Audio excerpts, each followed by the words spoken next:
ஓம் சாய்ராம். ஷீரடி வாசாய வித்மஹே சச்சிதானந்தாய தீமஹி தன்னோ சாயி பிரச்சோதயாத். நாம இன்னைக்கு சாய் சச்சரிதத்துல 3வது அத்தியாயத்தை பார்க்கலாம். முன்னாடி அத்தியாயத்துல சொன்னது போல சாய்பாபா ஹேமந்த் பந்த் கிட்ட எனக்கு இந்த சாய் சச்சரிதத்தை எழுதுறதுல பூரண சம்மதம்னு சொல்றாரு.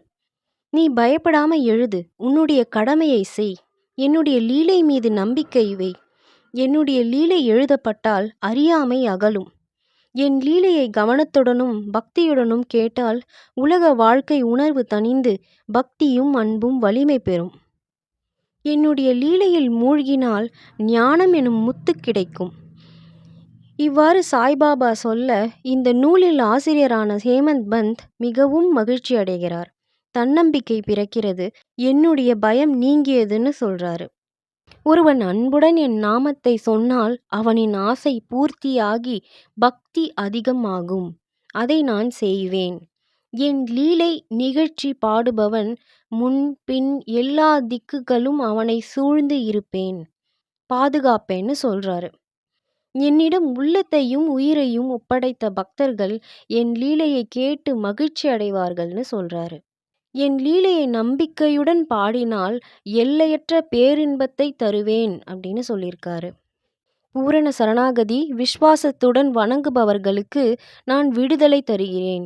என்னை எப்பொழுதும் நினைவில் கொண்டுள்ளபவனுக்கு, அதாவது சாய்பாபாவுடைய நாமத்தை எப்போதும் சொல்லியிருக்கிறது, அவரை வணங்குறது, அவருடைய வாழ்க்கை லீலைகளை எப்பையும் பாடுறது, கேட்கறது, சொல்றது, இந்த மாதிரி செய்கிறவங்களுக்கு உலக பொருள் உணர்ச்சியில் கவனம் இருக்காதுன்னு சொல்கிறாரு.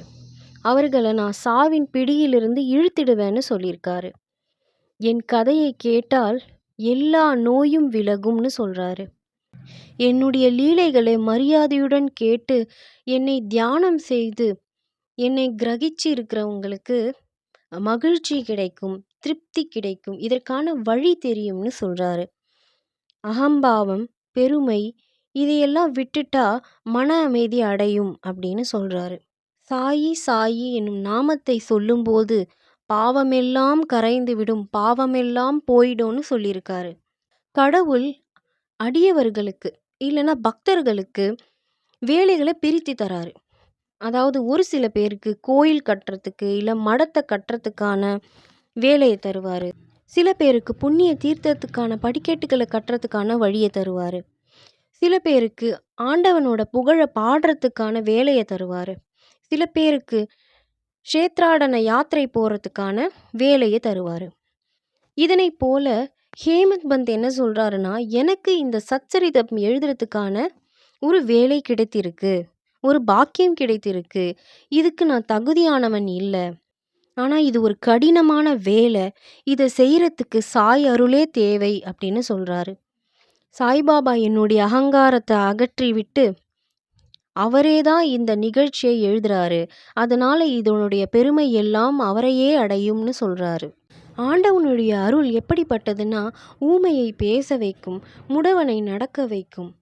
ஆண்டவனுடைய விருப்பப்படி செயல்களை செய்யும் சூட்சுமத்தை, தந்திரத்தை அவரே அறிவார். ஒரு ஃப்ளூட்டோ இல்லை ஹார்மோனியத்துல இருந்தோ சவுண்டு வருதுன்னா அது வாசிப்பவருக்கே தெரியும் அதுலேருந்து எப்படி சவுண்டு வருதுன்னு, மற்ற யாருக்கும் தெரியாதுன்னு சொல்கிறாரு. சந்திரகாந்தக்கல் கசிவது, கடல் பொங்குவது, இதெல்லாம் அதுடைய தன்மை கிடையாது. சந்திரன் உதயமாறதே காரணம்னு சொல்கிறாங்க. கலங்கரை விளக்கம் போல பாபாவுடைய கதை இருக்குன்னு சொல்கிறாங்க. கலங்கரை விளக்கம்னா லைட் ஹவுஸ்ன்னு சொல்லுவாங்க இல்லையா, அதுதான். இப்போ போட் ஓட்டிகிட்டு இருக்கிற மக்கள்லாம் இருக்காங்க, அவங்களுக்கு கரை எங்கே இருக்குன்னு தெரியறதுக்கு கலங்கரை விளக்கத்தை பயன்படுத்துவாங்க. அந்த மாதிரி இந்த வாழ்க்கையை கடக்கிறதுக்கான கலங்கரை விளக்கம் நமக்கு பாபாவுடைய கதைன்னு சொல்கிறாங்க. அபாயம், இந்த பாறை இதெல்லாம் கடலில் இருக்கும், இதையெல்லாம் தாண்டி வரத்துக்காக கலங்கரை விளக்கம் எப்படி உதவி செய்தோ அதே போல இந்த சம்சார சாகரத்தை கடக்கிறதுக்கு சாய்பாபாவுடைய கதை உதவி செய்யும்னு சொல்கிறாங்க. சாய்பாபாவுடைய கதை அமுதத்துக்கு சுவை தரும். உலக பாதையை எளிமையாகவும் அழகாகவும் கடக்கிறதுக்காக இந்த கதைகள் நமக்கு உதவி செய்யும். ஞானிகளுடைய கதைகள் ஆசீர்வதிக்கப்பட்ட ஒன்று. இந்த மாதிரி பாபாவுடைய கதைய கேட்கறது மூலியமா நம்மளுடைய பாவங்கள் அழிந்து, சரீரத்தோடைய அபிமானம் போயி, அதோடைய பெருமைகளை விலக்கி, விவேகம் பிறந்து, சந்தேகம் நீங்கி நாம் வாழ்வோம்னு சொல்றாங்க. ஆன்மீக பயிற்சி செய்றது 4 யுகங்களா நடந்து வருது. கிருதாயுகம், திரேதாயுகம், துவாபர யுகம், கலியுகம். ஒரு ஒரு யுகங்கள்ல ஒரு மாதிரி பயிற்சி செஞ்சுக்கிட்டு வராங்க. கிருதாயுகத்துல மனம், உடல் தனித்தன்மை, சமதமா அப்படின்னு சொல்லுவாங்க. திரேதா யுகத்துல தியானம் செஞ்சு ஆன்மீக பயிற்சி செய்கிறாங்க. துவாபர யுகத்துல வழிபாடு செய்கிறது மூலியமா ஆன்மீக பயிற்சி செய்கிறாங்க. கலியுகத்துல கடவுளுடைய புகழ பாடுறது, நாமத்தை சொல்றதே ஆன்மீக பயிற்சி ஆகும். யோகம், யாகம், தியாகம், தியானம், தரணை, ஒருமுகப்படுத்துதல் இதெல்லாம் கடினமான வேலை. இவ்வாறு செய்கிறதுக்கு பதிலாக பாபாவுடைய புகழை செவிமடுத்து கேட்கறதுனாலையும் பாடுறதுனாலையும் எளிமையாக நம்ம ஆன்மீக பயிற்சி செய்யலாம். இருக்கிறதுலே கலியுகத்தில் தான் நம்ம ரொம்ப எளிமையாக கடவுளை அடைய முடியும். நாம ஜபம் செய்கிறது மூலியமாகவும், கடவுளை பற்றின கதைகளை கேட்குறதும், அதை படிக்கிறதும், அதை சொல்கிறது மூலியமாகவும் நம்ம எளிமையாக கடவுளை அடைய முடியும். இது போல் செய்கிறதுனால புலன்கள், பொருள் மீது இருக்கிற ஆசை நீங்கி பற்று அருந்து ஆன்ம உணர்வுக்கு வழிவகுக்கும். இந்த கருத்தை கொண்டே சச்சரிதம் எழுதப்படணும்னு சாய்பாபா சொல்றாரு. அதற்காக அவர் உதவி செய்கிறார். இதனால இந்த சாய் சச்சரிதத்தை எளிமையா கேட்கவும் முடியும், படிக்கவும் முடியும். அந்த சமயத்துல நம்ம பாபாவை தியானமும் செய்யணும். சாய்பாபாவின் தாயன்பு. கன்றுக்கும் பசுவுக்கும் ஒரு அன்பு உண்டு. கன்று எப்பொழுதெல்லாம் பசுவிடம் பால் கேட்கிறதோ அப்பொழுதெல்லாம் பசு கன்றுக்கு பால் கொடுக்கிறது. அதேபோல் தாயும் பிள்ளைக்கு பால் கொடுப்பாள். ஒரு தாய் அந்த குழந்தை எப்படி அலங்காரம் பண்ணியிருக்கு அப்படின்னு பார்த்து ரொம்ப சந்தோஷப்படுவாங்க. ஆனால் அந்த குழந்தைக்கு அதை பற்றின விஷயம் எதுவுமே தெரியாது. தாய் அன்பு விசித்திரமானது, அசாதாரணமானது, பற்று இல்லாதது, இணை இல்லாதது. ஹேமந்த் பந்த் என்ன சொல்கிறாருன்னா, இவ்வாறு சத்குருவான சாய்பாபா என் மீது தாய் அன்பு கொண்டிருந்தார்னு சொல்கிறாரு. 1916 ஹேமந்த் பந்த் ரிட்டையர் ஆயிட்டாரு. அவருக்கு பென்ஷன் வந்துட்டு இருந்தது. ஆனால் அது பத்தலை. அவருக்கு பெரிய குடும்பமாக இருந்தது. குரு பூர்ணிமா அன்னைக்கு ஒரு நாள் ஷீரடிக்கு போனார். அங்கே திரு அண்ணா சின்சினிகர்ன்றவரை பார்க்குறாரு. திரு அண்ணா சின்சினிகர் ஹேமந்த் பந்த்காக பாபா கிட்ட போய் கேட்குறாரு, வேண்டுறாரு. அவருக்கு பென்ஷன் பத்தலை, அவரோட குடும்பம் வளர்ந்துக்கிட்டு இருக்கு, அவருக்கு ஏதாவது வேலை தாங்க பாபான்னு கேட்குறாரு. பாபா பதில் என்ன சொல்கிறாருன்னா, அவருக்கு வேற வேலை கிடைக்கும், ஆனால் இப்போது எனக்கு வேலை செய்து மகிழ்ச்சியாக இருக்கணும்னு சொல்கிறாரு. அவருடைய சாப்பாடு என்றும் நிறைந்தே இருக்கும், தீந்து போகாதுன்னு சொல்கிறாரு.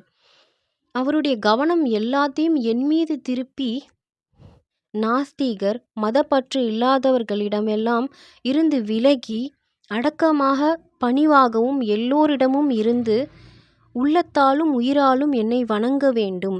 இதை செஞ்சா எல்லையற்ற பேரின்பத்தை நான் காட்டுவேன். ரோஹிலாவின் கதை.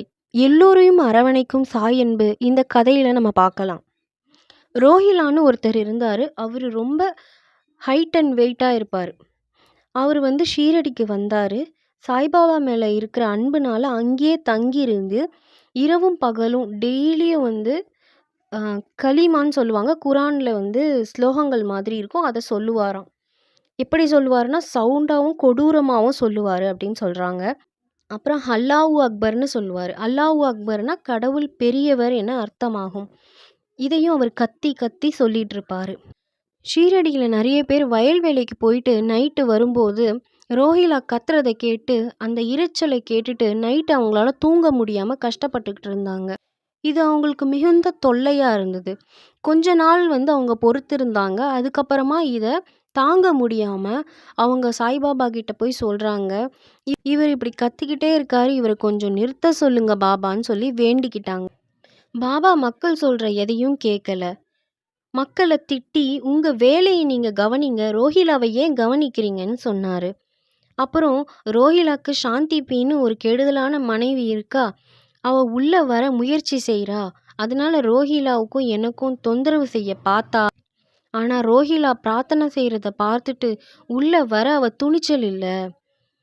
அதனால மன அமைதியுடனும் மகிழ்ச்சியுடனும் நானும் ரோஹிலாவும் இருக்கோம் அப்படின்னு பாபா சொன்னாரு. ஆனா ரோஹிலாக்கு மனைவின்னு யாரும் கிடையாது.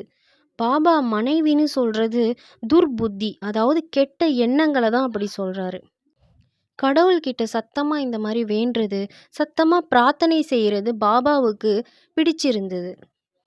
பாபா மக்கள்கிட்ட கொஞ்ச நாள் நீங்க பொறுத்திருங்க, இந்த இரைச்சல் சீக்கிரமே மறைஞ்சிரும்னு சொன்னாரு. பாபாவின் இனியதும் அமுதத்தை ஒத்த வார்த்தைகளும். ஒரு நாள் மத்தியானம் ஆர்த்தி முடிஞ்ச பிறகு எல்லா அடியவர்களும் தங்களுடைய இருப்பிடத்திற்கு திரும்பி கொண்டிருந்தார்கள். அப்பொழுது பாபா கீழ்க்கண்ட அழகான அறிவுரைகளை விடுத்தார். நீங்கள் எங்கு வேண்டுமானாலும் இருங்கள், என்ன வேண்டுமானாலும் செய்யுங்கள்.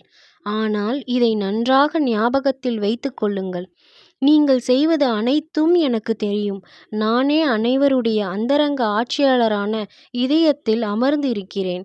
இந்த உலகத்தின் கண் அசையும் அசையா சர்வ ஜீவராசிகளையும் அரவணைக்கிறேன். இப்பிரபஞ்சம் என்னும் தோற்றத்தை நானே கட்டுப்படுத்துபவன், ஆட்டுவிப்பவன். எல்லா வர்க்கங்களின் மூலமாதான் நானே. முக்குணங்களின் கூட்டுறவும் நானே.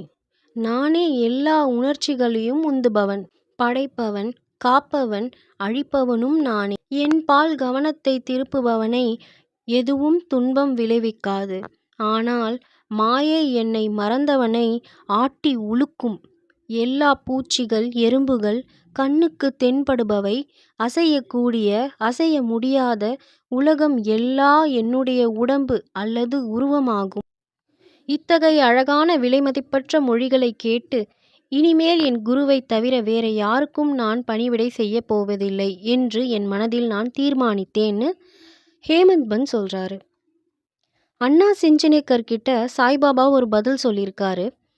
அது எனக்கான பதில்னு ஹேமந்த் பந்த் சொல்றாரு. அதாவது அது என்னன்னா, எனக்கு ஒரு வேலை கிடைக்கும்னு பாபா சொல்லியிருந்தாரு. ஆனால் அது என் மனதில் ஒரு சுழண்டு கொண்டே இருந்தது அந்த எண்ணம்.